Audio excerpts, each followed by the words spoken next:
Izbori za odbornike u Skupštini opštine, izbori za Republičku skupštinu, a očekuje se i raspisivanje izbora za Pokrajinsku skupštinu, najavljeni su za 24. april 2016. godine.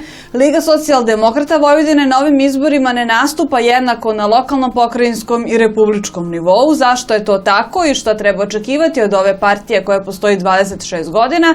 Tema je i pitanje prvo za predsjednika Lige socijaldemokrata Vojvodine, Nenada Čanka, u stranačkoj magistrali VK radija. Dobroveče, dobrodošli. Dobroveče, bolje vas našao.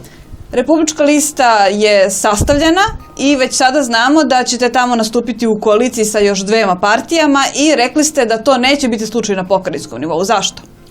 Razlog je vrlo jednostavan. Na republičkom nivou mi imamo zajedničke ideje i zajednički vrednostni sistem sa socijaldemokratskom strankom Borisa Tadića i liberalno-demokratskom partijom Čedomira Jovanovića.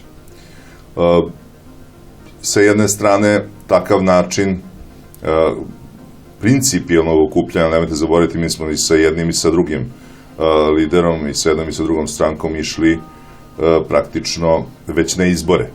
I mi smo na izbore 2007. recimo išli na republičke sa liberalno-demokratskom partijom, a sa SDS-om prošle izbore 2014. Tako da to nije ništa novo ni čudno. Što se tiče pokrajinske liste, i tu nema ničega novog ni čudnog, jer Liga socijaldemokrata Vojvodine praktično od 5. oktobra 2000. godine izlazi samostalno na pokrajinske izbore. Razlog je jednostavan. Naš plan za Vojvodinu i za Srbiju je poznat već 26 godina, nema tu ničega novog. Mi tražimo za Vojvodinu zakonodavnu izvršnu sudsku vlast, pravo na imovinu i izvorne prihode i sve to garantovano Ustavom. Za građane tražimo fizičku, imovinsku i pravnu ravnopravnost svih ljudi bez obzira na njihovu nacionalnu, versku ili političku pripadnost. Znači ja tu ne vidim ništa novo. Naš program je, dakle, poznat, a na pokrajinskom nivou, pošto se razlikujemo od viđenja stranaka koje imaju centralu u Beogradu, mi idemo samostalno. I upravo tako mislimo i da menjamo Srbiju. Tako što ćemo na republičkom nivou tragati za ljudima i strankama sa kojima možemo naći zajednički jezik o pitanjima koja su zajednička na republičkom nivou, a na pokrajinskom nivou ćemo ići tako kao što smo išli do sada, a to je da nam jedini gazde i jedini ko nam sugerira šta treba da učinimo, jedini kome polažemo računa budu samo građani Vojvodine. Šta je preporuka za Kikindu? Nema preporuke. Iz jednostavnog razloga što Liga socijaldemokrata Vojvodine je autonomaška stranka, to znate i sami. I to, mislim, ako nešto nije tajna, to nije tajna. Jel? Međutim, kakvi bi mi bili autonomaši kada bismo mi iz, ne znam, centrale u Novom Sadu nalagali lokalnim organizacijama s kim će i kako će na lokalne izbore. Ali konsultacije neke postoje? Postoje odluka glavnog odbora kojim se zabranjuje ulazak u koalicije sa Srpskom radikalnom strankom, Socijalističkom partijom Srbije, sa Srpskom naprednom strankom i drugim nacionalno zasnovanim i nacionalističkim strankama. Dakle, sa njima se sigurno neće ići u koaliciju. A šta je problem sa Srpskom naprednom strankom? A šta nije problem sa Srpskom naprednom strankom? Zašto je preporuka da se sa njima ne može ulaziti? Nije preporuka, nego je odluka glavnog odbora koja je obavezujuća. Tu nema... Sa Srpskom naprednom strankom ne može se pre izbora ništa potpisivati koalicijono, ali posle izbora može u koaliciju. Mi smo napravili, odluka glavnog odbora ovakva kao što sam vam rekao. Šta će se desiti kada prođu izbori, ostaje da se vidi. Liga će donositi na lokalnim nivoima odluke u skladu sa svojim promišljanjima kako će najbolje služiti interesima građana Vojvodine. Ja ponavljam, u predizbornu koaliciju sasvim sigurno ne može da se ide, to je obavezujuće, tu nema razgovora. Posle izbora će zasedati glavni odbor, pa ćemo vidjeti šta će onda reći. Ali ono što sasvim sigurno znam, to je da će Liga na ovim izborima daleko više insistirati na svom izbornom programu. Jednostavno, mi smo do 2000. godine, primetili ste, sam rekao da smo od 5. oktobra 2000. išli samostalno pokrajinske izbore. Razlog je bio jednostavan. Do 2000. godine naš je prioritet bio uklanjanje režima Slobodana Miloševića, jer je on bio kočnica bilo kakvim pomacima na političkoj sceni Srbije i u njenom životu. onda smo došli u poziciju da se napravi jedna čitava zbrka od stranaka, od raznih obećanja, od raznih samoproklamovanih lidera, koji su manje više, ako bolje pogledate, ili se marginalizovali, ili su nestali potpuno s političke scene. Evo, primjer jedan, G17. Ujedinjeni regioni Srbije. Koliko do prošlih i pretprošlih izbora, to je bila stranka koja je bila nezaobilazni deo svake vlade od 2000. godine. A sada je ta ista stranka potpuno izbrisana iz registra političkih stranaka. I sad vi vidite kako izgleda kada se pravi stranka vezana za vlast, za držanje, za funkcije i tako dalje. Liga socijaldemokrata Vojvodine se drži svog programa. I upravo zbog toga sada, kada idemo praktično iz duboke opozicije u izbore, nama je program upravo to što očekujemo će građani prepoznati. Jer do sad se probalo i ovi, i oni, i da će biti bolje ako budu, ne znam, neka velika stranka iz Beograda, a kao ona će to bolje da uradi od nas. I ako budu, ne znam, stranke koje preferiraju profesionalci, eksperte, a ne političare. I tako dalje, i tako dalje. Posle svih ovih godina, samo Liga socijaldemokrata Vojvodine može da se pohvali time, da sam ja evo sada spreman, ne znam šta ste pripremili za mene večeras, da odgovorim na svako pitanje o svakoj reči koju sam izgovorio u 26 godina. Pogledajte koliko bi to bilo teško bilo kome drugom da kaže u Srbiji. Ja to mogu da kažem mirne savesti. Šta je ono što je cilj koji treba ispuniti 24. aprila da biste vi kao predsjednik Lige bili zadovoljni rezultatom? Ne može se to tako čak ni postaviti pitanje, odmah ću vam reći zašto. Zato što i ovi izbori su, kao i svaki do sada, samo prolazna vremena ka jednom cilju koji se zove Demokratska Srbija u Ujedinjenoj Evropi i u njoj autonomna pokrajina Vojvodina sa svojim ingerencijama nad svojim resursima. To je cilj. On se ne može ostvariti na jednim izborima. To često ne može da ostvari ni jedna generacija sam, nego mora da to bude duži rad. Međutim, ono čije mogu se pohvalim, da korak po korak, stvari zbog kojih su nas nekad prokanjali, sad naši protivnici nekadašnji promovišu kao svoje projekte. Evo, čestitam Kikinđanima što je Kikinda dobila status grada. Čija je to zasluga? To je zasluga pre svega i na prvom mestu Marije Terezije. Zato što je Marija Terezija dala Kikindi mesto sedišta Velikokikindskog distrikta 1774. godine. Šta Marija Terezija ima sa tim? Da li je Kikinda opština ili grad u 2016. pre ili posle 9. marta? Stvar je vrlo jednostavna. Vi ako mislite da Marija Terezija nema ništa sa tim, onda vam ja moram reći da nije bilo Marije Terezije, ovde ne bi živeli Kikinđani, nego bi živele žabe. Zato što je projekat melioracija koji je počet u 18. i 19. veku doveo do toga da Vojvodina izgleda kako izgleda danas. Znači, ako vi ne gledate šta su naši preci radili, da bismo mi živeli danas kako živimo, onda tu pravite veliku grešku. Takođe, 1893. godine, kada je Kikinda dobila status slobodnog kraljevskog grada, to nije bilo slučajno, nego je to bio nastavak na tu 1774. Isto tako i ova 2016. Nastavak nekog grada, nekih ljudi koji su se za to zalagali, pa možda je neku mrvicu tome doprinelo i zalaganje Lige socijaldemokrata Vojvodine, dugogodišnje zalaganje kroz akciju da moj grad bude grad, jer je u Vojvodini bio niz slobodnih kraljevskih gradova, dakle da moj grad bude grad, da se, eto, i oni koji su do juče to smatrali za ne znam kakvu propagandnu priču, eto, odluče da to ipak nije tako glupo uraditi. Kikinđani koji nas u ovom trenutku slušaju i gledaju, šta oni imaju od toga što je do 15. marta 2016. su govorili da žive u opštini Kikinda, a od tog datuma su usklađeni svi akti i mogu da kažu da imaju gradonačelnika i da je Kikinda zaista i pravno grad? Nema ništa. Zašto je onda bilo potrebno toliko čekati da se takva odluka izglasa? A zašto ne razmišljate ovako? Zašto je onda bilo toliko važno ne dozvoliti da se takva odluka izglasa? Pa ćete onda razumeti da je u stvari to samo prvi korak ka nekakvom višem stepenu ingerencija, mogućnosti i u krajnjoj liniji materijalnih sredstava sa kojima će grad Kikinda moći da raspolaže. Cela stvar je ta da kada govorimo recimo o autonomnoj pokrajini Vojvodine ili o gradu Kikindi, Slobodan Milošević nije ukidao autonomnu pokrajinu Vojvodinu, ali ju je doveo u poziciju da kada sam 2000. godine postao predsjednik Skupštine Vojvodine, imao sam prilike da vidim da je budžet autonomne pokrajine Vojvodine u trenutku kada sam ušao u zgradu Skupštine bio taman toliki da 80% budžeta ide na plate zaposlenih i na održavanje te dve zgrade, znači Banovine i Skupštine Vojvodine. Vi se sećate koliko ste tada imali zaposlenih u administraciji? Izvinjam se.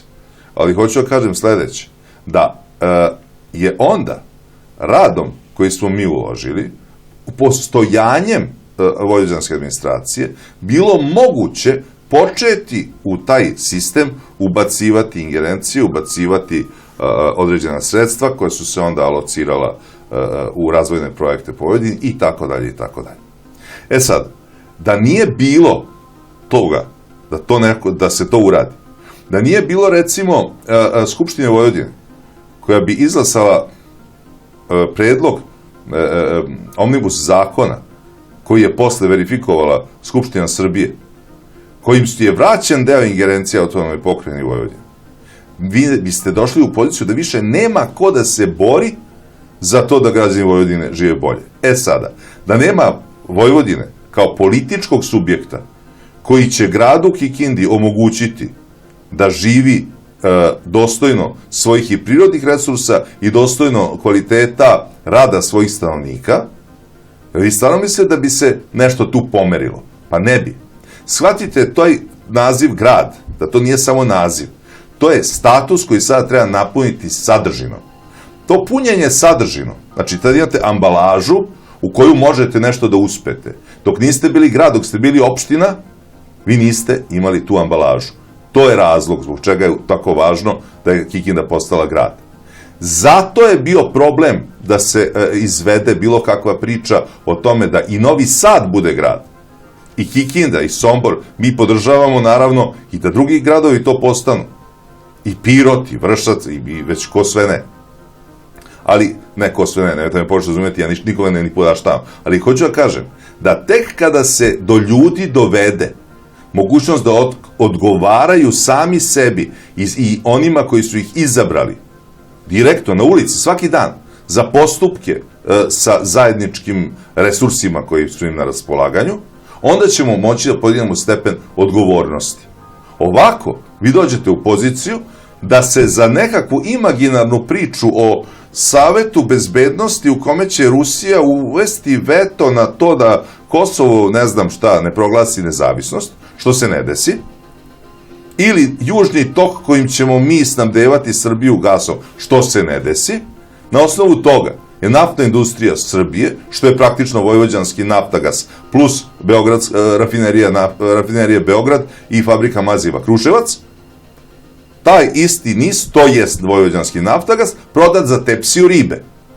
Pa ako Rusi nisu ispunili svoje, ono što su obećali, onda lepo, hvala lepo, izvolite pare nazad, doviđenja prijatno, vidimo se u nekom sledećem životu. A onda, ili mi upravljamo time, a uvek smo umeli da time dobro upravljamo, jer je Naftagas bio, dobro se ljudi stariji sećaju, kičma privrede Vojvodine, ili ga se proda, ali se proda po tržišnoj ceni.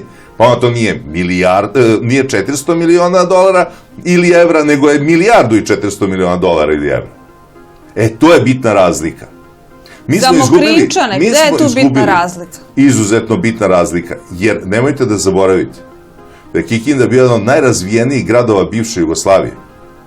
A sada, sami znate kako to izgleda. A da je Srbija došla, kao cela država, u poziciju da je stanovništvo bude u prosečnoj starosti dubokih 40 godina. Kad nešto stari, i to tako brzo kao što Srbija stari, onda to, znači šta bude na kraju s tim? Onda to umre. I tako će i Srbija da izumre ukoliko se hitno nešto ne preduzme. Da se preduzme nešto, moraju mladi ljudi ostajati ovde moraju ovde formirati porodice, imati potomstvo i sve to izdržavati svojim radom i živjeti od toga pristojno. Da bi se to desilo, potrebno je nekoliko stvari koje smo očigledno kolektivno zaboravili. Prvo, gomila hohštaplera. Znate šta je hohštapler? Evo, definišite. Pa jel znate ili ne znate? Definišite. Moja baka, ona je bila učiteljica u Dragutinovu. Dragutinovo je... Novo Miloševo. Nije. Dragutinovo je pola Novo Miloševo, je druga polovina Beodra. Sve u svemu. Ona je bila učiteljica u Dragutinovu. I ona je odatle donela te neke izraze koje sam ja kao dete slušao, i to hohštap, te su ti sve sine hohštapleri, pa kako se došla bako, iz Libanom, i tako dalje, tako dalje. Sve u svemu. Hohštapler je čovek koji, podražavajući manire visokoga društva, se uvlači u visoko društvo, kome ne pripada, i onda uzme i iz toga crpi materijalnu korist. To je definicija hohštaplera. Dakle, manipuliše. Varalica i prevarant, ali visokoga društva. Sve u svemu, mi smo od toga se nagledali onoliko. Pogledajte koliko smo imali obećanja, koliko smo imali, ali pazite, ja kad neko obeća, pa bude u poziciji da može da ostvari, onda mogu da kažem da nije ostvario obećanje. Ja ono o čemu sam govorio i govorim 26 godina, i govorit ću očigledno još, ću učiniti onog sekunda kada budem mogao to da uradim. Ali ja ne mogu to da uradim, jer ne postoji Liga socijalnog Vojvodine kao neka izdvojena struktura koja, eto, trebalo bi da je jača. Liga je jaka onoliko koliko je ljudi podrži. A Ligu podržava sve više ljudi. Sporost s kojom Liga raste je sporost kojom dolazi do ljudi svest da onoliko koliko budete sami sebe štitili i koliko budete investirali u same sebe, toliko ćete moći da investirate u svoju decu, u svoju porodicu i u svoj život. Šta hoću da kažem? Mi smo izgubili elementarni osjećaj solidarnosti, je zato što je to toliko puta zloupotrebljeno, kao ajmo na solidarnost s Kosovom. Pa se to pretvorilo u crnu rupu u kojoj se bacaju stotine miliona evra za koje niko ne smije da pita šta se desilo. Je li tako bilo?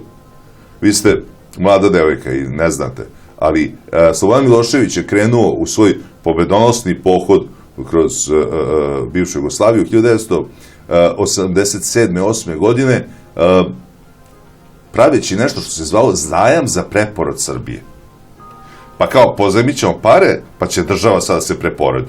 Od tih para niko žutu banku nikad više nije video, ali zato je on od toga isfinansirao svoje tajkune i svoje ratove. Šta hoću da vam kažem? Poenta je to da sad jednostavno dolazimo do toga da smo morali da se ozbiljno sunovratimo da bi osjetili šta zaista mora da se uradi. A stvar je jednostavna. Ako o Vojvodini se neće odlučivati u Vojvodini i ako o Vojvodini neće odlučivati ljudi koji žive u Vojvodini, kojima je to svakodnevni lebac, onda taj put Bašaid Kikinda, koji smo spominjali u razgovoru, koji treba se popravi, treba da bude razlog da odmah neko bude smenjen. Ali šta vredi smeniti nekoga u pokrajinskoj vladi ako on nema ingerencije da taj put popravi? I ako nema para iz kojih će taj put da popravi. A gde su pare? U Beogradu. A otkud pare u Beogradu? Zato što su do sada sve stranke koje su tvrdile da će one da naprave preporod i tako dalje, kad malo bolje pogledate, vi ste došli u poziciju da se sve završava time da je Vojvodina bila sve siromašnije. Zašto? Pa zato što oni koji su se u to kleli nisu živjeli ovde, nek su živjeli tamo. A zašto bi bilo ko živi u Beogradu ili južnije od Beograda? Ja ne govorim o Beograđanima, pazite. Ja ne govorim o Beograđanima kao ljudima. Jasno mi, govorim zato vas i o pitam. beogradskoj nomenklaturi. Ja vas pitam u ovom trenutku, vi nastupate i između ostalog i kao kandidat na republičkoj listi. Da. Ja vas pitam, zašto bi za vas konkretno neko glasao ko živi u Beogradu ili južno od Beograda, imajući u vidu da sve vreme pričate o interesima Vojvodine? Šta je interes nekoga Šumadinca da glasa za koaliciju u kojoj se vi tako gromoglasno zalažete da manje para iz Vojvodine bude u budžetu koji stiže do Beograda? A vi stvarno mislite da te pare vide Beograđani? Ili da te pare vide u Kragujevcu? ili da te pare vide u Nišu ili Leskovcu. Pa ko vidi te pare? Ako Pa ne vide ta Vojvođani. parazitska struktura koja se napravila u Beogradu, ja vam o tome sve vreme govorim. Nama ne treba druga država. A ko je parazitska struktura u Beogradu? Skupština Srbije? Država. Jel ona predstavlja vlast? Vlada Srbije? Skupština Srbije. Na koga mislite? Hvala vam na pitanju, ali mi dozvolite sada da odgovorim. To što je prva stvar koju ste spomenuli, kad se spomene parazitska struktura, bila Skupština Srbije, je jedan od najboljih primera fascinantne propagande koja se vrlo sofisticirano vodi već dugi niz godina protiv Skupštine Srbije. Skupština Srbije je parlament koji predstavlja 8 miliona građana Srbije. U tom parlamentu sedi 250 poslanika koji su izabrani na direktnim tajnim izborima. Između ostalog i vi. Između ostalog ja. I to 5. mandat.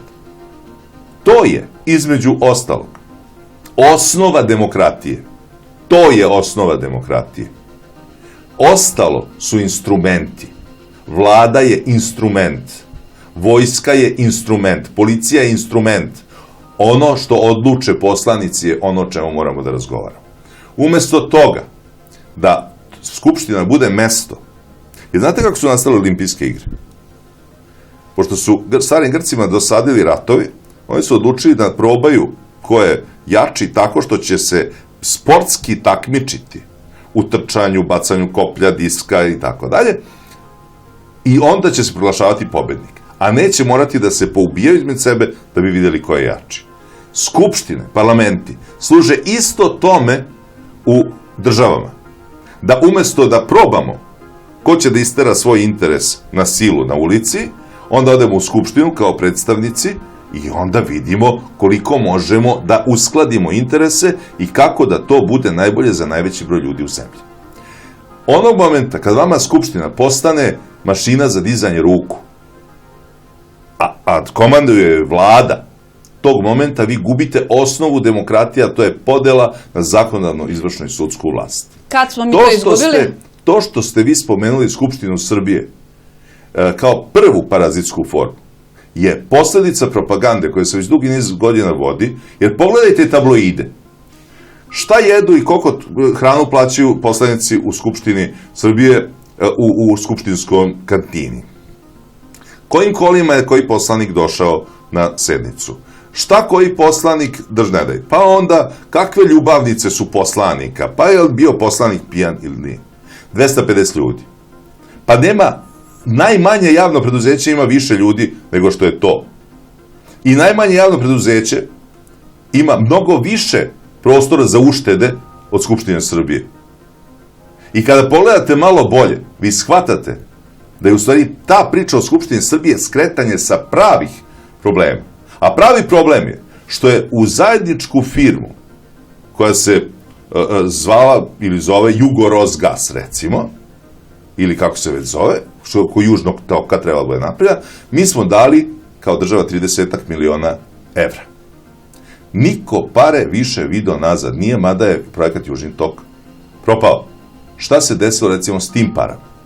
To su pare koje su mnogo veće od onih o kojima pričamo kada pričamo o Skupštini Srbije. Zašto se to ne spominje? Zato što tu postoje interesni lobiji koji vam neće dozvoliti da se bavite tim pitanjima. Koji vam neće dozvoliti da postavite pitanje rekonstrukcije javnih preduzeća, rekonstrukcije, ne linearne privatizacije, to su priče za malu decu.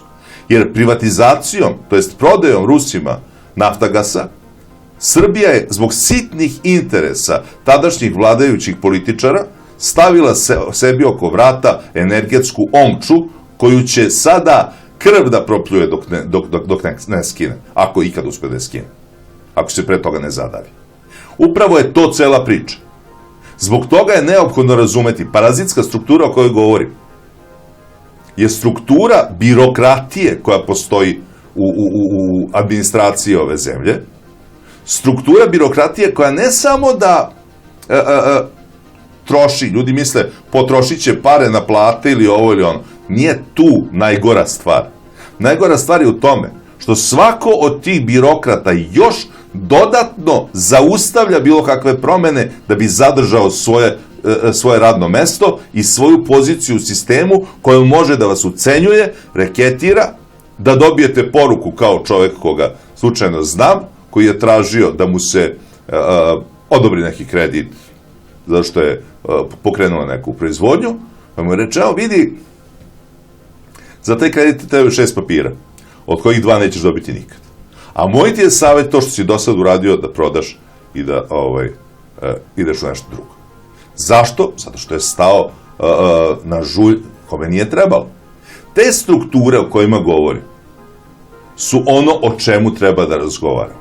Kako je moguće da u svim tim pričama o tome kako treba reformisati, ne znam, i smanjiti broj poslanika sa 250 na 150, pa da menjamo ustav da bi smanjili broj poslanika sa 250 na 150, istovremeno niko ne razmišlja o stotinama zaposlenih, ali pasite, to je sa meni hiljadama, u hiljadama ide, koji su zaposleni samo u javnim preduzećima na nivou grada Novog Sada, od kada su došli patriotske snage. I sad ja postavljam pitanje, ako znamo da je kompletno Rimsko carstvo pre 2000 godina od 60 miliona ljudi, od Hadrijanovog zida do Gibraltara i do Male Azije administriralo 10.000 administratora, onda vi me recite kako je moguće da u Srbiji u 2016. uz pametne telefone, kompjutere, internet, sve pogodnosti moderne komunikacije, je potrebno toliko ljudi da radi toliko malo posla. Ja ću vam reći, nije potrebno, ali niko ne smije da ih takne, jer kad ih takneš, onda se na tebe okreću interesi koji te jednostavno proglase za ovakvog, za onakvog, za drži, za nedaj, i onda si izložen linču, onda medijskom, onda si izložen satanizaciji, tvoja porodica se proganja i tako dalje. Ovo što vam pričam, ne pričam vam slučajno. Pričam vam zato što sam 2001. godine, dobro, znači kao predsjednik Skupštine Vojvodine trebao da budem smenjen na sednici 26. oktobra 2001. zato što sam navodno opsovao kad sam polomio tablu sa natpisom RTS. To je bio razlog, pa ste mi do tada krvarili, batinali nas na ulicama, mislim što god hoćete, kordoni, policija, suzavac, sve to 10 godina, sve to RTS prenese i nazivate izdajnikom, plaćenikom, pujda na tebe ljude, okreće penzionere protiv studenta, studente protiv roditelja, mislim, potpuni pakao. I kada to gnusno znamenje Miloševićevog propagandističkog režima ja polomim, mene krenuo da smenjuju jer sam opsovao. A u stvari o čemu se radilo? Nije to bilo što sam ja opsovao, nego zato što je Beočinska cementara, na Beočin pa cementara, Beočinska cementara, fabrika cementa Beočin, išla na tender. Na jedanput se ona prodaje. I to prodaje vlada Zorana Đinđića. Pojavljuje se jedan ponuđač, nudi 127 miliona maraka i isti socijalni program kao drugi ponuđač koji nudi 84 miliona maraka, isti socijalni program. I kome se proda? Tom sa 84 miliona nemačkih maraka. Ja postavim pitanje, izvinjavam se, prvo, niste pitali nikog u Vojvodini ništa o tom. Svaki kanton u Bosni ima svoju agenciju za privatizaciju, imao. Vojvodina nije smela da ima, ali bože moj, to mora biti sve u centru, da bi ljudi znali na koju adresu se obrate. Šta ima da znaju? Ima da pitaju, brate, dobar dan, ko je za ovo zadužen, vi ste zaduženi, idemo kod vas. Zašto se ovo govori? Zašto ta razlika u ceni o kojoj vam govorim, između 84 miliona maraka i 127 miliona maraka, nikad nisam dobio odgovor šta se s njom desilo. To je bilo 2001. godine. Evo, Beočinske fabrike, živa, zdrava, radi. A bili ste deo DOS-a, bili ste u dobrim koalicionim odnosima sa Đinđićem. Jeste vi udati? Jeste vi udati? Šta je bio problem? Pitam, jeste vi udati? Šta je bio problem sa vašim silnim partnerima u koaliciji? Jeste vi udati? Pitam. Jer imate drugarice udate? Jel imate udatih drugarica? Kada ja budem vaša gošća u emisiji, ja ću vama rado odgovarati na sva pitanja. Pa nije u redu da vi me pitate što god hoćete, ja vas ne svem ništa. Ali vrlo je važno pitanje, a pitanje je jednostavno. Nema bližih ljudi od supružnika.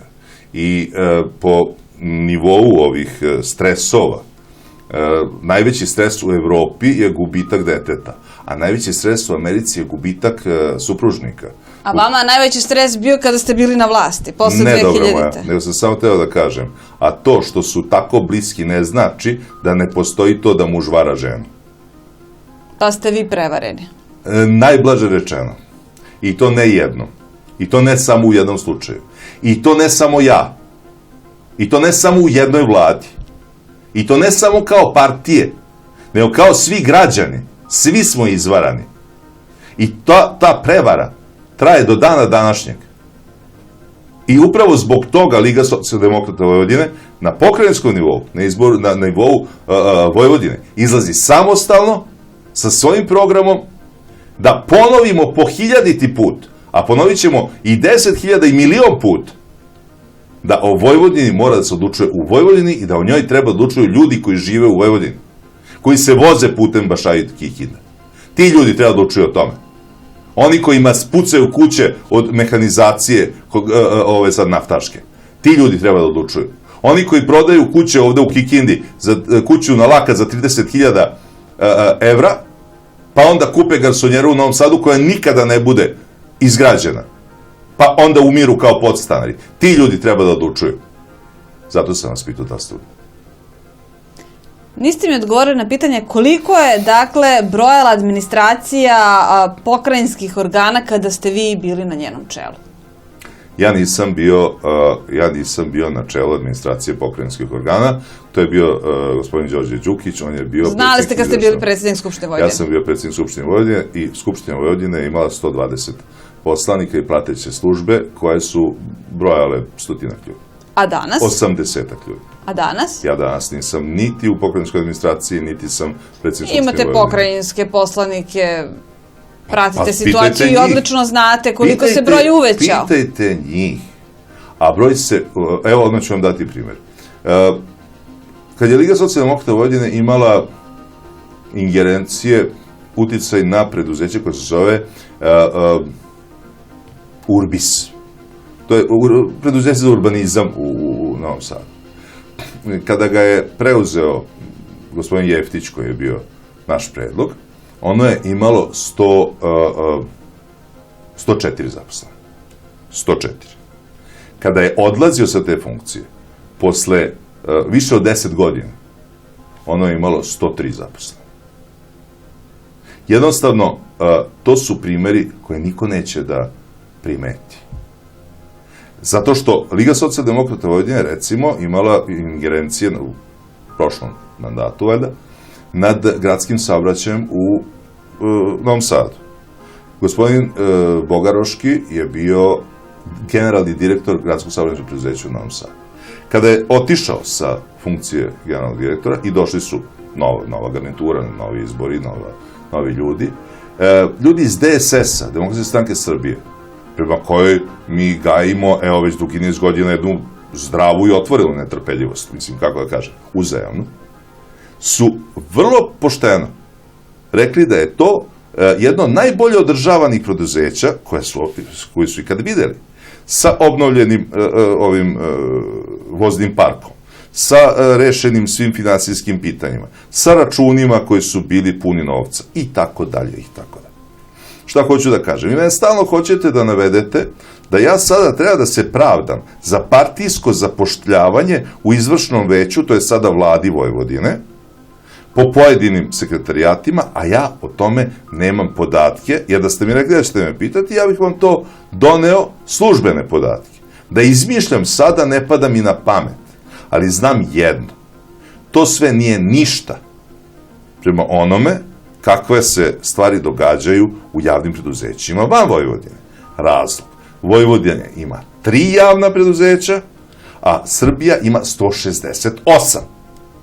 Da me razumete? I ta 3 javna preduzeća su jako pod lupom. Ja sam sticajem okolnosti predsjednik upravnog odbora Vojvodina šuma. I kao predsjednik upravnog odbora Vojvodina šuma sam došao... To jest nadzornog odbora. Nadzornog, izvinjam se, bio je upravni, sad nadzorni, izvinjam se. Znači, taj nadzorni odbor, ja tražim podatke i dođemo do sledećeg. Da nam fale nam, stotine radnika nam fali, ali zbog zabrane zapošljavanja u državnom sektoru, u javnom sektoru, mi ne možemo zaposlimo ljude koji treba da rade. U pitanju su ljudi koji treba drvoseče, mislim, nije to u pitanju, ne znam šta, od kadrova. Ali to je ono što nam fali.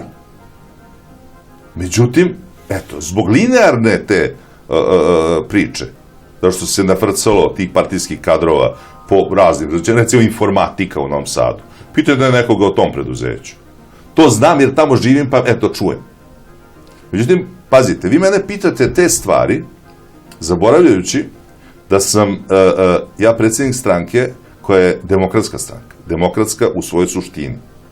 Liga socijaldemokrata Vojvodine je tako konstruisana da svako ima ono čime se bavi. Ja sam tu da se bavim ideologijom, a ne da se bavim izvršnom vlašću. Zbog toga ja nikada za 26 godina svoje političke karijere nisam bio, osim 96 dana kada sam iz inata bio direktor Sportsko-poslovnog centra Vojvodine, da su mi rekli da nešto ne može da se uradi. Pa sam ja teo da pokažem da može, pa sam uzeo bukvalno 100 dana to da radim. Dakle, nikad za 26 godina nisam imao ni jednu izvršnu funkciju. Nikad. I koliko sebe znam, neću je ni imati. Jer tu je cijela poenta. Čovjek mora da zna šta je ono što on treba da radi, šta treba da rade drugi.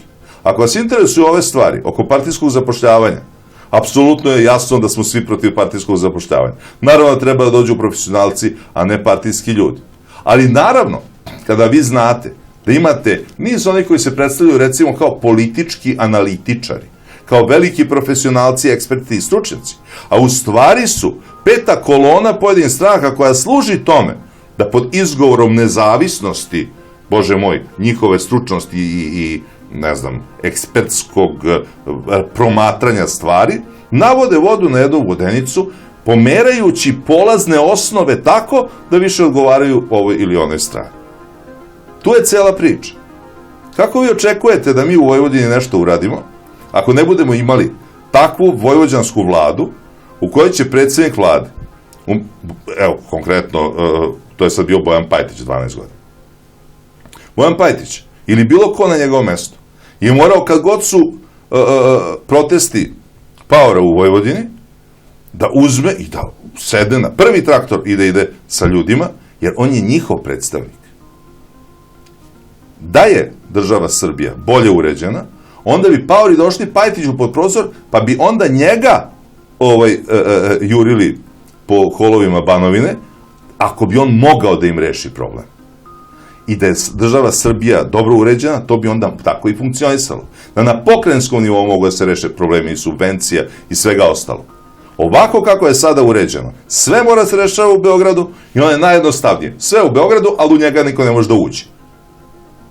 I onda su ljudi bili istom tom predsjedniku vlade ispod prozora pre nekoliko godina noćima, a on nije sižao da ih pita jeste za kafu.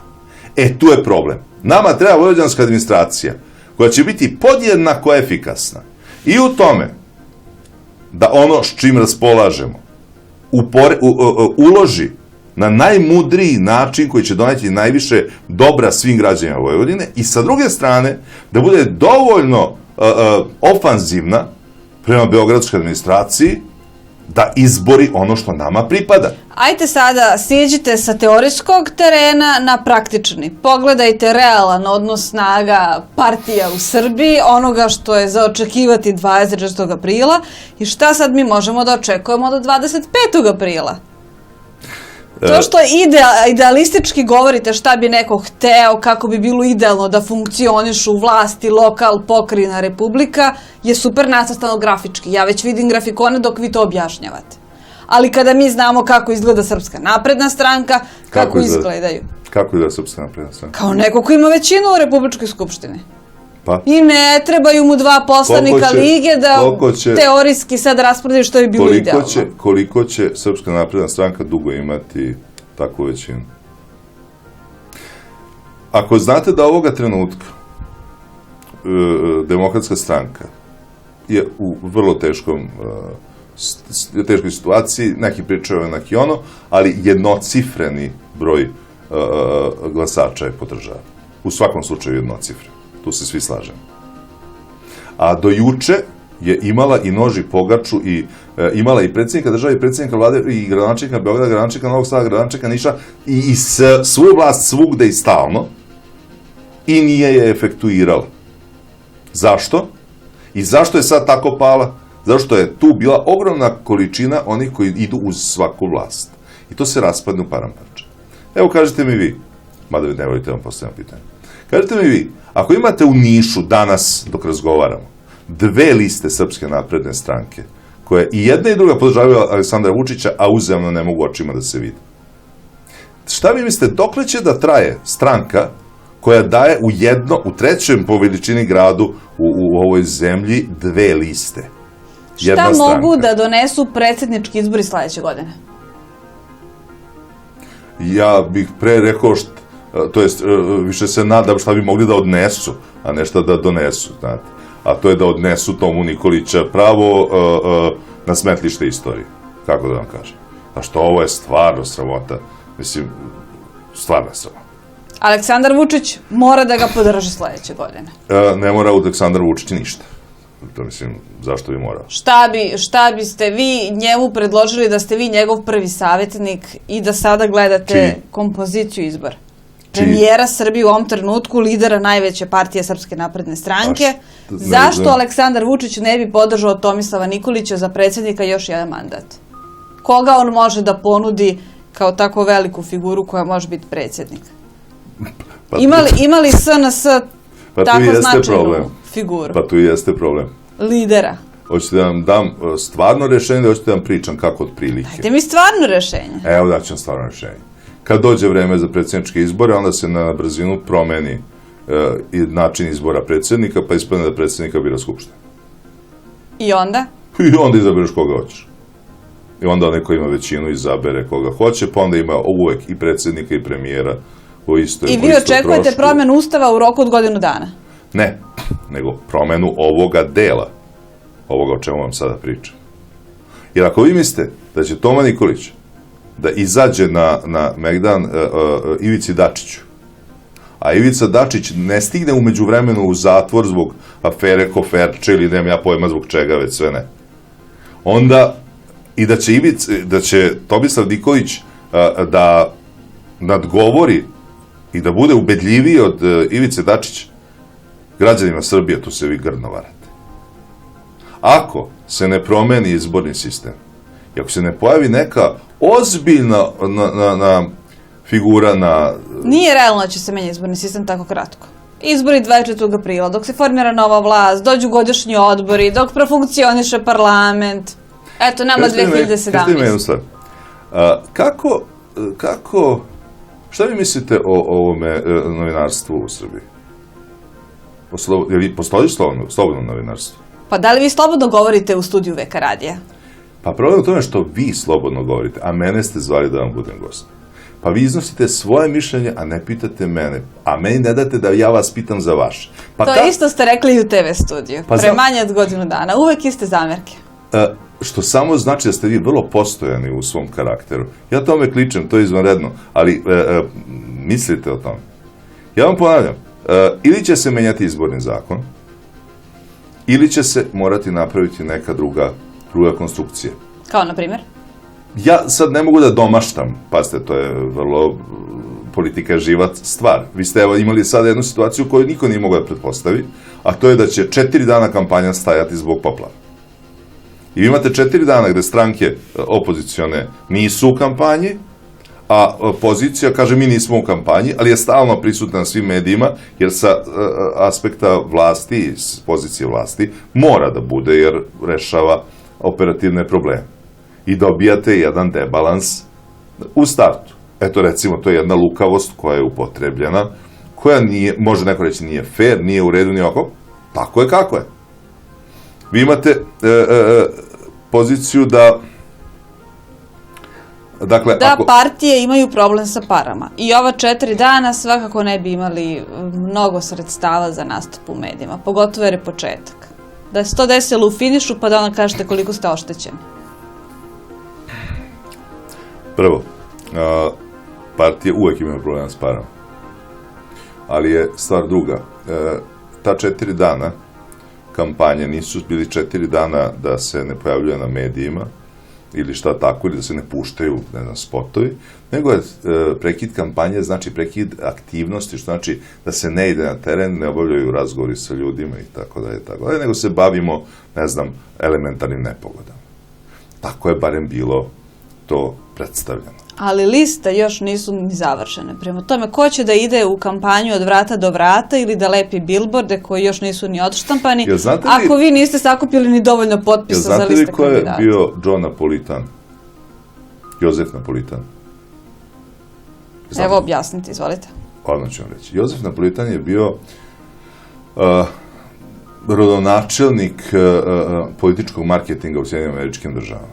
I on je bio predsjednik udruženja političkih marketingaša, ajde da grubo prevedem, naziv organizacije u Americi, tamo 60-ih, 70-ih godina. Jozef Napolitan važi za jednog od najvećih autoriteta u političkom marketingu i on je napravio jedan tekst koji je nazvao 100 trikova Jozefa Napolitana. Da ima 100 uputstava ka čega se držati na izborima, za izbornu kampanju. I sve stranke to znaju, ali samo ću vam ja reći da to stvarno postoji i da je to stvarno tako. Jedno od tih pravila glasi: nikada se ne može dovoljno rano krenuti u kampanju. Ne postoji to, prerano smo krenuli. Prvo, ljudi s kojima vi treba da uverite da mislite ozbiljno, su ljudi koji u velikoj meri već imaju formirane stavove. Nije borba za one koji su vaši, oni su vaši, koji će vas podržati, njih ste već upoznali, pretpostavljam, kroz partijski rad između izbora, i ti ljudi će, pretpostavljam, glasati za vas. Ali ljudi koji su neodlučni, do njih treba doći. Danas, kada vi imate stotine kanala, čim uključiš kablovsku televiziju, a internet da ne spominjem, to ispada iz svakog ćoškića neka poruka, počelo je da se vraća sve na početak, a to je razgovor oči u oči, lice u lice, od čoveka do čoveka. Što je najmukotrpniji posao, najteži, ali jedini koji ima nekog rezultata. Liga je već duže od godinu dana u kampanji. Ja sam obilazio naše organizacije celo prošlo leto, celu prošlu jesen i evo, imali smo jednu malu pauzu, to jest od prošlog proleća smo počeli, pa imali 25 godina stranke, pa posle toga par meseci pauzu, pa smo onda nastavili, evo, do dana daži. Vi stvarno mislite da bi se drugačije nešto moglo uraditi? Da stvarno mislite da će rezultat Lige socijaldemokrata Vojvodine na ovim izborima na pokrajinskoj listi, za koji ne sumnjam će biti bolji od prošlog, biti posljedica toga što, eto, neko je to na jedan put palo na pamet? Politika je rad, gde sam puno puta govorio, a moram ponoviti, nećete mi zameriti. Kakva je sličnost između Osame Bin Ladena, najtraženijeg svetskog teroriste, i Mohamedasa Karamčanda Gandija ili ti Mahatme Gandija, velikog borca za mir i tvorca moderne Indije, koji je bio poznat po svojom metodu nenasilja. Koja je sličnost između njih dvojice? Šta je ono što spaja najvećeg svetskog teroristu i najvećeg svetskog borca za mir? To što su i jedan i drugi bili spremni da umru za svoje ubeđenje. E sad, ja ne tražim ni od koga da umre za svoje ubeđenje. Naravno ne tražim od ligaša da umiru za ubeđenja Lige socijaldemokrata Vojvodine. Ali pitam, da li ste ozbiljni ljudi ako ne živite za ta ubeđenja? A živeti za ubeđenja znači nemati platu za ubeđenja. Meni je plata to što vidim da se nešto događa. Da neke stvari o kojima smo govorili su počele da se realizuju. Da problemi na koje smo ukazivali su počeli da se rešavaju. Kako se zove čovjek koji je definisao ljudska prava? Ko je prvi čovjek koji je izgovorio sintagmu ljudska prava, je znate? John Locke, filozof. Zar je bitno da li vi znate ko je John Locke? Ili je bitno da se vaša ljudska prava poštuju? Isto tako, meni nije bitno, ja ne tražim nikakvu ni liga, ne tražimo mi ništa drugo, nikakve zasluge, nikakve plate za to, ali se mora ovo o čemu pričamo uraditi. Mi imamo politiku održivog razvoja, održive Vojvodine, održive Srbije, nečega što je održivo. To održivo je dovelo do toga da naši politički neistomišljenici polako, stidljivo prihvataju korak po korak delove našeg programa. Aleksandar Vučić je bio pre 20 godina najortodoksniji zastupnik Šešeljeve doktrine. Ja sam govorio isto ono što govorim i sada. Ovoga trenutka Aleksandar Vučić je čovek koji ima proevropsku orijentaciju, bavi se otvaranjem evropskih poglavlja u pregovorima sa Evropskom unijom, druguje sa Uvideo čovek da je grešio, lepo rekao da je promenja mišljenja. Šta je sad tu sporno? Ništa. Sam je to rekao. Ne, ništa nije sporno. Ali ja samo hoću da kažem. Isto tako nije sporno. Zašto je onda sporno što ja nisam grešio? I što Liga nije grešila? Šta je tu sporno? Sporno je to što ljudi ne vole kad je neko bio u pravu pre njih. I onda im je to uvek, nije on baš sasvim bio u pravu, jer onda bi ispao kao ja sam bio glupan, nisam vidio, on je bio pametan, a šta je on pametniji od mene? Ali to uopšte nije pitanje. Ako će Aleksandar Vučić obezbediti da Vojvodina ima zakonodavnu, izvršnu, sudsku vlast, pravo na imovinu i izvorne prihode, fizičku, imovinsku i pravnu sigurnost svakoga čoveka, bez obzira na njegovu nacionalnu, versku ili političku pripadnost, ako će napraviti od Srbije decentralizovanu, policentričnu državu, ravnopravnih građana i nacionalnih zajednica, odmah smo se dogovorili. Kada ste se poslednji put susreli sa premijerom Srbije? Ne sjećam se. A sa Aleksandrom Vučićem? Sa Aleksandrom Vučićem se takođe ne sjećam kad se sad put susreli. Pa ima tome 5 godina, 5 dana, od prilike baš. Ne traži sad datum da mi saopštite. Sretali smo se u Skupštini. Kada ste postavljali poslanička pitanja? Ne samo to, nego smo imali i neobavezne razgovore, jer čovjeka znam dugi niz godina. I kada vi njega pozovete da podrži ovo što izlažete u emisiji, kako on vama odgovori? On vrlo dobro zna moje stavove. Ja vrlo dobro znam njegove stavove. Ja sam veoma zadovoljan time što su njegovi stavovi počeli da se okreću prema toj evropskoj provenijenciji. Kada on kaže cilj vlade Srbije da Srbiju uvede u Evropsku uniju, vi kažete da ja ću to podržati, podići ću ruku. Tako je. I onda posle toga šta još kažete za Vojvodinu, pa gde tu zastane? Pa zastane na jednostavnoj stvari, što još nije došlo do pitanja Vojvodine. Vojvodina je pretanana stvar da bi se o njoj, nama je ona važna. Vama je važna. Važna je onima koji idu preko rupa od Bašaida do Kikinde. Njima je važna. Onima kojima će da prodaju zemlju strancima, njima je važna. Važna je onima koji nisu dobili subvencije, njima je važna. Onima koji nemaju radna mesta, njima je važna. Onima koji sede u Beogradu, oni imaju drugu vizuru. Ja znam ljude, nemojte me tedati samo imena da izgovaram, ali znam ljude koji su obavili najodgovornije funkcije u državi. Pa kad dođu u Vojvodinu kao moji gosti, mi pričaju zaprepašćeno. Ja sam video, postoji jedno mesto, tamo žive, kaže, Šokci. Nisam ni znao da postoje. Kažem, majke. Pa što nisi pitao? Pa bi ti neko rekao. Zašto? Taj stereotip Vojvodine, kao glupe lale idu u gaćama, rastežu i ono kao glupavo govore i spori su, eto. I nešto, stalno nešto pričaju, ali ništa neće preduzeti, nema veze, ne moraš slati vojsku na njih, oni nisu bitni. To je percepcija nas iz vizure Beograda. Ali što je najgore, to je percepcija na kojoj mi ne radimo da se promeni.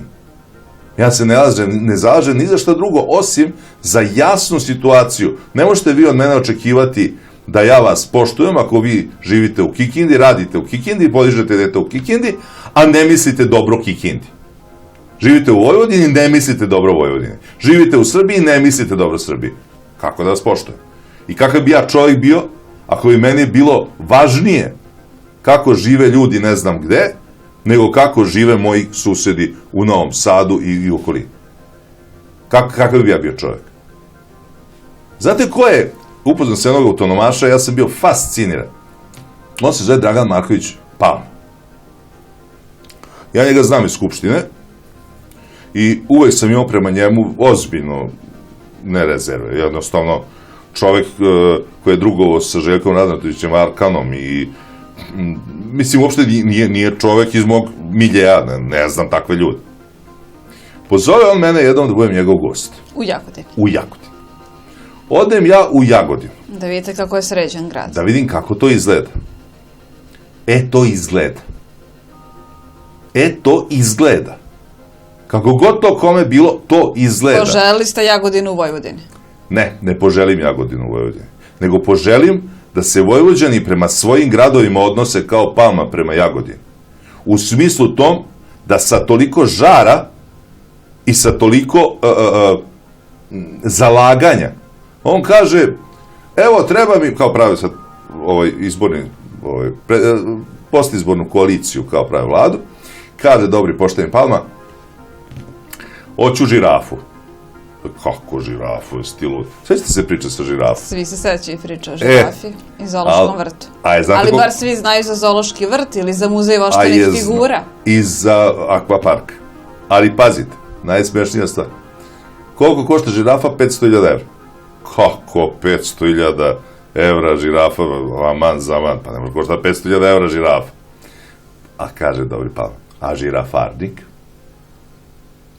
Žirafarnik, to je mesto gde stanuje žirafa, je li tako? Drugim rečima, on je sve to investirao u celu tu priču. I investirao i tamo je jednostavno, ti vidiš da je to jedan potpuno drugi svet, potpuno drugi način razmišljanja, potpuno drugi način funkcionisanja, ali vidiš da neko se zalaže za svoju sredinu. Pa kako da ne poštuješ čovjeka koji se zalaže za svoj grad? Ja ne tražim ni od koga ništa. Ko sam ja da tražim, mislim? Ja samo mogu da predložim da bi bilo mnogo bolje kada bismo se mi u Vojvodini malo više okrenuli sebi, svi mi. To kao, ne znam, došli Bosanci pa nam uši pojeli, pa ne znam, došli ovi pa nas maltretiraju, pa ne znam ovi, a ovi ne valju.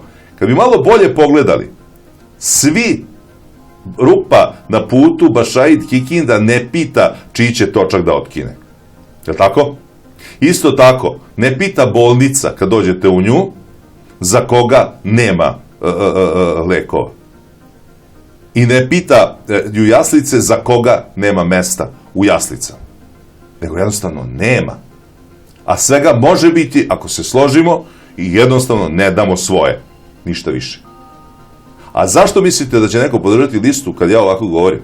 Zato što ljudi u Leskovcu, sa kojima sam razgovarao, u Nišu, sa kojima sam razgovarao, u Kragujevcu, u Kraljevu, koje kada je pogodio zemljotres je jedna jedinica Lige socijaldemokrata Vojvodine otišla tamo da pomaže direktno unesrećenima, direktno rašišćava ruševine. Ja lično bio tamo kuvao im paprikaš. Zar vi stvarno mislite da ti ljudi vide drugačije? Ali oni, za razliku od nas, nismo mi krivi što stojimo na ramenima divova koji su živeli pre nas, pa su nas doveli u poziciju da vidimo dalje. Nismo mi zaslužni za to. Da znamo kako je živeti kad čovjek ima pravo na svoju reč i svoju autonomiju. Oni to nisu imali prilike da vide. Oni ne mogu to da razumeju. Zato im se mora pomoći da shvate zašto je to dobro za njih i zašto je to dobro za celu zemlju. A da im se pomogne može samo ako im to pokažemo odavde, time što ćemo pokazati da imamo kičmu i da imamo, ajde recimo, snage da se suprotstavimo ovakvom centralizmu, tim otuđenim centrima moći o kojima sam pričao, tim parazitskim strukturama o kojima sam pričao. I to nije nikakva teorija. To nije nikakva teorija. To je gruba i brutalna praksa u kojoj živimo. Nemam šta više da kažem. Ko vas sada plaši od potencijalno dobrog rezultata koji može osvojiti 24. aprila? Ne razumijem pitanje. Ko od kandidata vas plaši da će dobro proći? A što je mene plašilo, što će neko dobro proći? Jer se ne slažete sa njegovom politikom. Jel postoji neko? A to ne znači da se plaši. Postoji neko ko vas brine? Pa nema što ja to da se plašim. Jednostavno, bolje će proći nego na prošlim izborima, ali to nije strah, nego jednostavno ne prija mi, ajde. Što će bolje proći Srpska radikalna stranka, što će bolje proći Dveri, DSS. Ja mislim da će oni tu uraditi. Malo mi je žao što će Saša Radulović da raspe glasove ljudi koji će misliti da glasaju za ne znam kakvu turbo opoziciju, on već pred cenzus, pa će to se preliti Vučiću, to mi je malo žao. Jer će on dobiti nešto glasova u centrima gradova. Ali van toga, nema veze, kako to zaboravite. Nije dobro za zemlju da jedna stranka bude toliko jaka kao da ne mora da vodi računa o ostalima. Ali to nije izmišljotina Srpske napredne stranke, tako je bilo i za vreme demokrata, nemojte zaboraviti, oni su imali, ponovit ću, i nož i pogaču. I da su stvarno mislili ozbiljno nešto da urade sa Vojvodinom, u smislu da se tu nešto bolje desi nego što se dešavalo, onda su to mogli da urade na partijskom sastanku, nisu morali uopšte da se usaglašavaju. Pa opet nije vredilo, mislim, što mi govori o tome da nisu ni imali nameru da nešto promene. Ko još? Pa nema tu, to je otprilike to. Ovoga trenutka to je to. Vi biste u svakom slučaju mogli da sarađujete i sa vlašću koju vodi Demokratska stranka, jednako kao što je vodi Srpska napredna stranka. I jedni i drugi imaju proevropsku politiku i nezadovoljni ste sredstvima koje se pre svega izdvajaju za Vojvodinu. Nema šta da se tu sarađuje ili ne sarađuje. Ako je neki projekat dobar, onda se za njega glasa. Ako projekat nije dobar, onda se za njega ne glasa. Tačka. I to je cijela priča. Mislim, od toga se sastoji priča. Jer te priče ideoloških podela kakve su postojale ranije, one postoje i danas, ali one nisu završene zato što ponovo po 1000. put Liga socijaldemokrata Vojvodine nije uspela da uveri ljude da je važno da se uradi lustracija u Srbiji. Mi smo bili ti koji smo izinsistirali na zakon o lustraciji. Demokratska stranka je bila ta koja je imala vlast, pa je ona trebala da napravi komisiju za lustraciju koja je trebala da počne sa radom, pa da se onda zakon o lustraciji primeni na one koji su doveli zemlju u stanje u koje su doveli za njihovu političku odgovornost iz 90-ih. Plašeći se, ne znam šta će se desiti ako se krene u to, prvo je bilo sve je još sveže, sad je, evo sve je prekasno, čiča miča, gotova priča, isteklo važenje zakona od 10 godina i nikom ništa. I sada na jedanput, da je lustracija prošla, kao što je Liga socijaldemokrata Vojvodine predlagala, lustrirani bi bili Toma Nikolić, Aleksandar Vučić, Ivica Dačić, ne znam, Dragan Marković Palma i tako dalje. Svi bili lustrirani. I opet bi se vratili posle 10 godina? Ne, nego je 10 godina bilo važenje zakona, a količina vremena u kome se ne sme učestvovati u javnom životu se određuje presudom, ali to radi sud, ne radim ja, niti mogu ja da radim. I bio je minimalni i maksimalni? Tu bi bilo, tu je bilo, pa nije donet zakon. Pošto nije bilo donet zakon, onda nije bilo moguće to sprovesti. Jer da je donet zakon, onda bi se, pretpostavljam, uvelo i doživotna zabrana bavljanja javnim radom za ljude koji su počinili ratne zločine. Šta ima ratni zločinac da radi u politici, mislim, ne razumijem. Sve u svemu, to nije urađeno. Moglo je biti, nije urađeno.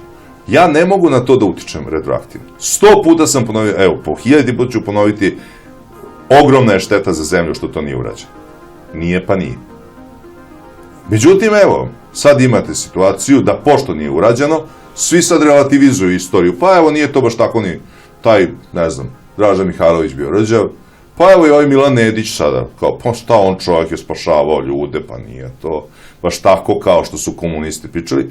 Ispade na jedanput da sva istorija, koju nemojte čitati iz komunističkih udžbenika socijalističke Jugoslavije, nego čitajte, brat, na Wikipediji, pročitajte iz bilo kojih izvora međunarodnih, taj deo priče o Balkanu, pa ćete vidjeti da je Milan Nedić u rangu Quislinga u Norveškoj, dakle, kolaboracioniste sa nacističkim vlastima, tačka.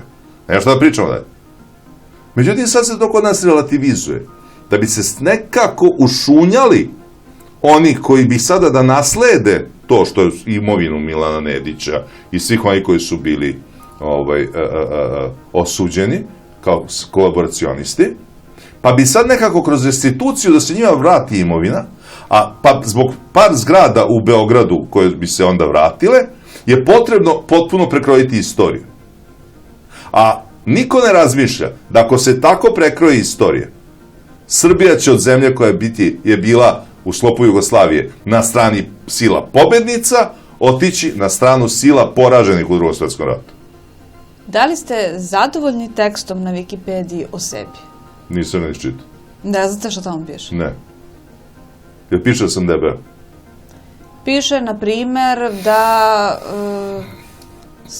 da vas je, recimo, supruga optužila da ste joj oduzeli sina jer ste koristili poluge moći, odnosno institucije.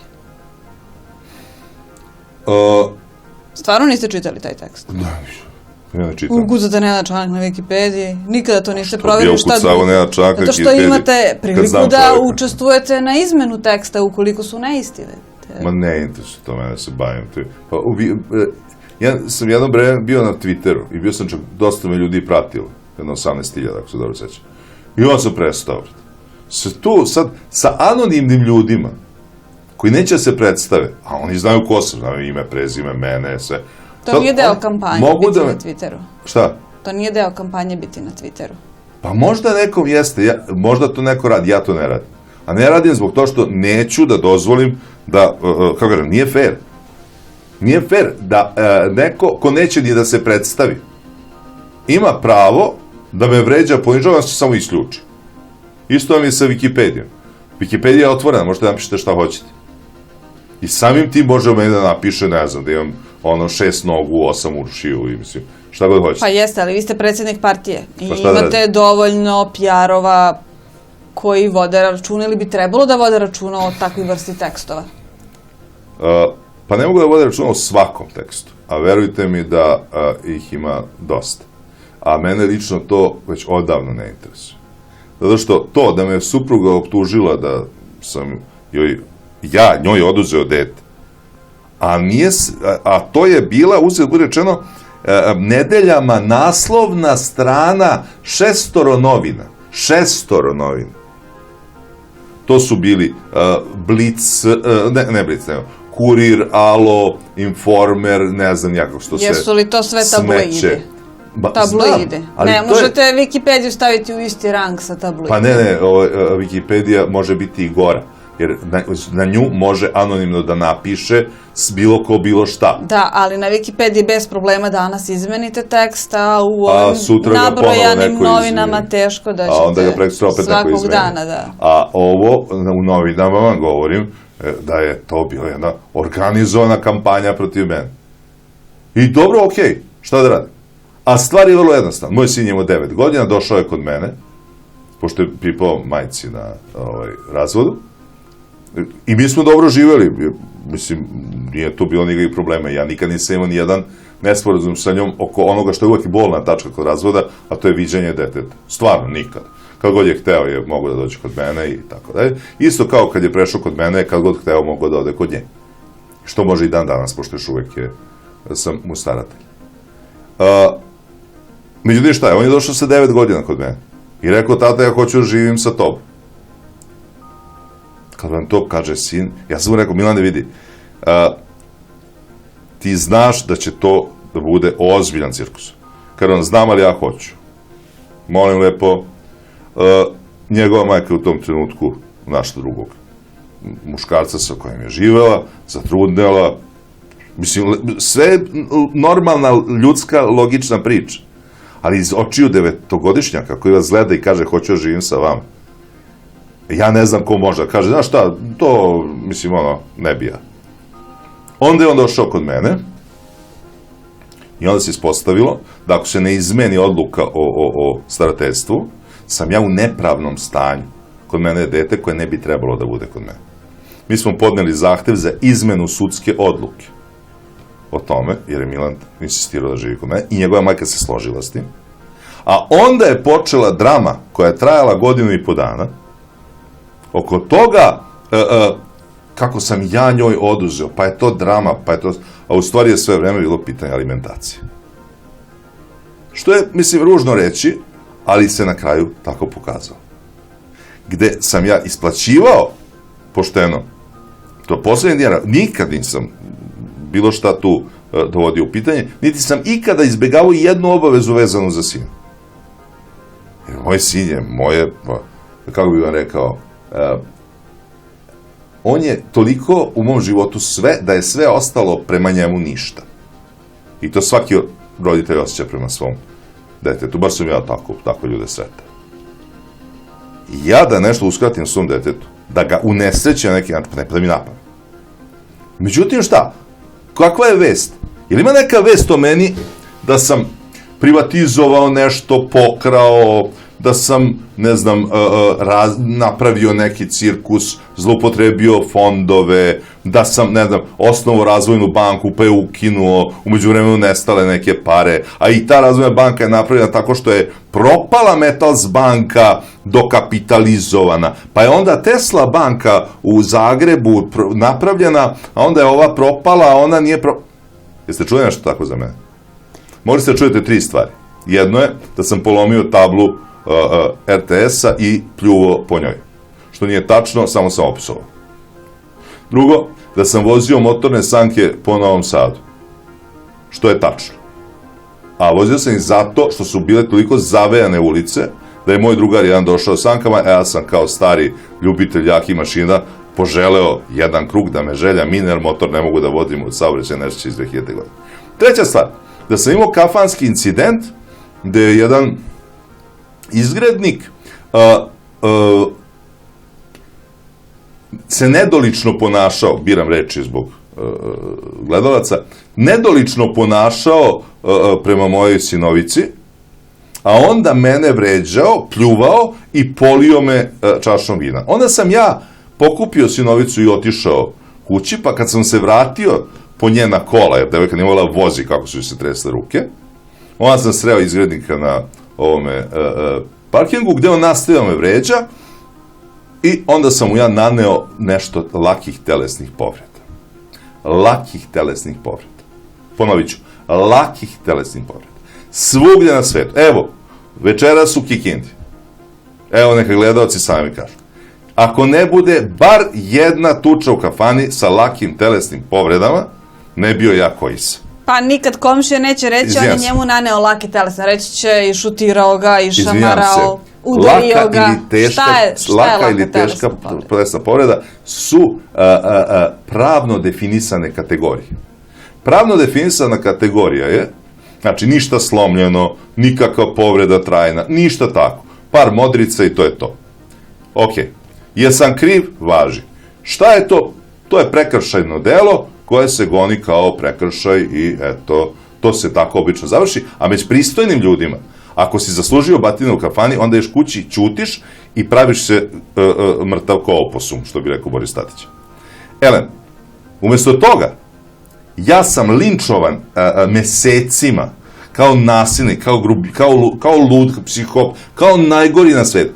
Ja sam do te mere došao da su mene krenuli da tuže za pokušaj ubistva. Kao ja sam ja pokušao da ubijem, pazi sad. Pa sam ja onda pa je onda to bilo pa sam onda ukrao zlatan sat i 10.000 evra i ne znam, i zlatan zub sam mu izvadio i ne znam, ukrao sam mu kontaktan s oči. Potpuno sulud. Onda kako je vreme teklo? Kako su se izvodili dokazi? Prvo, ja sam mesec dana tog linča sedeo kod kuće, zvao policiju i pitao, hoće mene neko pitati šta se desilo. Okej? Niko me nije pitao. Iz policije vas niko nije pitao? Ma niko me nije pitao mesec dana. Tek posle mesec dana su me prvi put zvali da pitaju da dam izjavu. Ja dao izjavu i to je to.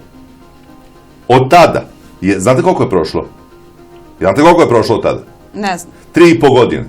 Je li bilo suđenje? 3,5 godine. Stalno je neko suđenje. I u tom stalnom suđenju, izvođenje svedoka, drži, ne da ja, završilo se time da smo došli do toga da su u pitanju lake telesne povrede, znači od pokušaja ubistva smo do lake telesne povrede, što bi u svakom pristojnom, što bi ponavljam, u svakom pristojnom društvu bi imao da se pokrije ušima i ćuti onaj ko maltretira žensko, a muškarac je ne brani. I ako je cena da budem razvlačen tako, zašto ne dam na svoju porodicu, ja sam takvu cenu uvek spreman da platim. Jer to jednostavno ne može. Ima što može, ima što ne može. Na porodicu ne može niko, kraj. Tačka. Razumete me? Sad, molim? Ne razumem. Vi ste Ne ovde, razumete? ne razumem, iz sledećeg razloga. Sad ja vama da kažem, ja sam ovdje iz sledećeg razloga da sam predsjednik partije, jel tako? Najedanput smo došli do toga da pričamo o porodici, jel tako? A jeste primetili kako smo... Vi ste preporučili Wikipediju. A jeste... Ja vam rekla šta tamo piše. Jeste li primetili, sitnicu, da taj deo o porodici je u stvari deo koji se odnosi na zloupotrebu i blaćenje Lige socijaldemokrata Vojvodine, ciljajući mene zbog mojih političkih ideja, ideja koja promoviše Liga socijaldemokrata Vojvodine, a u nemogućnosti da mi se nakači afera koferče kao Ivici Dačiću, ne znam, Razvojna banka... Opačić, da li vam se nakačio? Da li govorite o Nenadu Opačiću? Govorite pretpostavljeno o čovjeku koji je ubijen na ulici sa ženom dok je bio na odsustvu. Iz zatvora. Zbog presude, pravosudne, zbog dilovanja narkotika. Je li tako bilo? Presuda je bila takva kakva je bila. On je bio u zatvoru i to niko ne spori. I šta je tu sporno? Bilo bi sporno da on nije stigao u zatvor. Bilo bi sporno da on nije osuđen. Ono što je sporno je što je taj čovek dobio kaznu koja je znatno teža nego za isto to delo, samo je bilo motivisano donošenje presude, između ostalog je činjenicom da se me poznavao. Zato što je to tip političkog pritiska na sve ljude koji su u mojoj blizini i koji zbog toga snose posledice. I to se dešavalo i dešava i dešavaće se, to je uobičajena stvar. Ja samo neću da nazivam stvari imenima koje nisu tačne. Da, Nenad Opačić je bio osuđen na 14 godina. 14 godina zatvora. Pazite. I on je tih 14 godina zatvora skoro odslužio, 12 godina bio zatvor. I onda je ubijen na ulici u Novom Sadu. I nisam primetio da je otkriven počinilac, a naročito nisam primetio da je otkriven inspirator ubistva. Što je onda pitanje za policiju, nije za mene. Znači, nije problem da ja poznajem nekoga ko je počinio krivično delo. Bio bi problem da sam upotrebio svoj politički uticaj da on za to delo ne odgovara. Nije problem da se mene proganja zbog nečega što sam uradio. Okej. A jesam uradio? Jesam. Jesam rekao da sam uradio? Jesam. Jesam li podneo ostavku na mesto šefa poslaničkog kluba Lige socijaldemokrata Vojvodine i vratio mandat u Skupštini Srbije posle toga? Jesam li ili nisam? Jesam. Šta sam onda uradio? Jesam onda otišao da budem savjetnik u javnom preduzeću za prodaju magle sa platom od, ne znam, 20.000 evra, kao što imaju pojedini rukovodioci SPS-a plate. Jesam to uradio ili sam otišao da budem kuvar? Otišao da budem kuvar. Zašto? Jer sam ja profesionalni kuvar. Između ostalih mojih zanata. I sad moje pitanje glasi, šta tu, koji deo onda tu nije jasno? Problem je taj što kad nemaju gde da vas pronađu na principijalnim temama, a principijalne teme su gde su pare lopovi, to je principijalna tema. Gde su pare? Šta se desilo sa svim obećanjima koja su urađena? Koja su pravljena svih ovih godina? To su pitanja. Šta se desilo sa lustracijom? Šta se desilo sa svim tim? Kako je moguće da je Vojvodina, federalna jedinica SFRJ, treba da se izvinjava što postoji? Mi treba da se izvinjavamo što postojimo. A Vojvodina je sa svojim resursima, istim tim naftagasom koji je poklonjen Rusima, hranila nerazvijene, fond za nerazvijene, iz koga su se izdržavale Bosna, Crna Gora, Makedonija i pokrajina Kosovo. I danas onda dođete u poziciju gde ja treba da nešto objašnjavam. Koji deo treba da objasnim? Kako ste doživjeli oslobađajuću presudu Stanku Subotiću Canetu?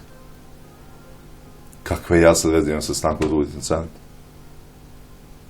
Videli ste da je čovjek oslobođen posle 10 godina suđenja i naslova da je bio zadužen za šverc duvana.